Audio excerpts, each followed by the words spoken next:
حضرت عبداللہ ابن عمر رضی اللہ عنہ ارشاد فرماتے ہیں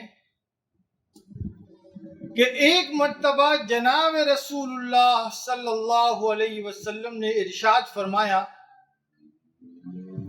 کہ 5 چیزیں ایسی ہیں کہ اگر تم ان میں مبتلا ہو جاؤ،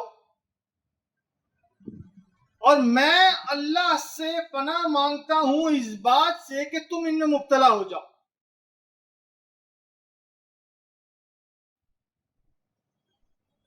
یعنی اگر مبتلا ہو جاؤ تو بڑی آفات کے اندر پھنس جاؤ. تو پیغمبر صلی اللہ علیہ وسلم نے فرمایا کہ میں اللہ سے پناہ مانگتا ہوں اس بات سے کہ تم اس میں مبتلا ہو، یعنی ہونا ہی نہیں کبھی اس میں مبتلا. وہ 5 چیزیں کیا ہیں؟ نمبر 1، ان میں سے ایک یہ ہے کہ جو قوم، جو لوگ فحش کام، حرام کام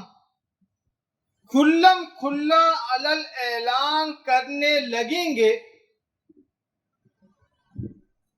تو ان لوگوں پر ایسی نئی نئی بیماریاں آئیں گی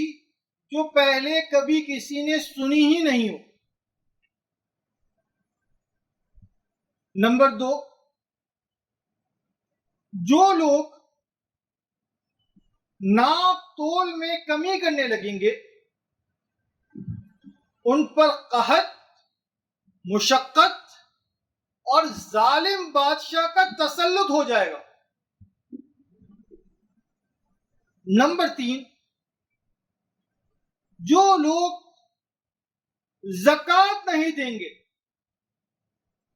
اپنے آپ کو زکوٰۃ دینے سے روک لیں گے، تو ان لوگوں پر بارش روک دی جائے گی، اور اگر زمین پر جانور نہ ہو تو ایک قطرہ بھی بارش ان پر نہ ہو. یعنی جانور تو بے قصور ہیں، ان کی وجہ سے تھوڑی بہت بارش ہو جائے گی تو اس سے یہ لوگوں کو بھی فائدہ ہو جائے گا. اور نمبر 4، جو لوگ معاہدوں کی خلاف ورزی کریں گے، جو معاہدہ کیا ہے اس معاہدے کے خلاف چلیں گے، معاہدے کی خلاف ورزی کریں گے، معاہدے کو توڑیں گے، تو ان لوگوں پر دوسری قوموں کا تسلط ہو جائے گا اور وہ ان کا مال لوٹ کر لے جائیں گے. اور نمبر 5، جو لوگ اللہ کے احکام کے خلاف حکم جاری کریں گے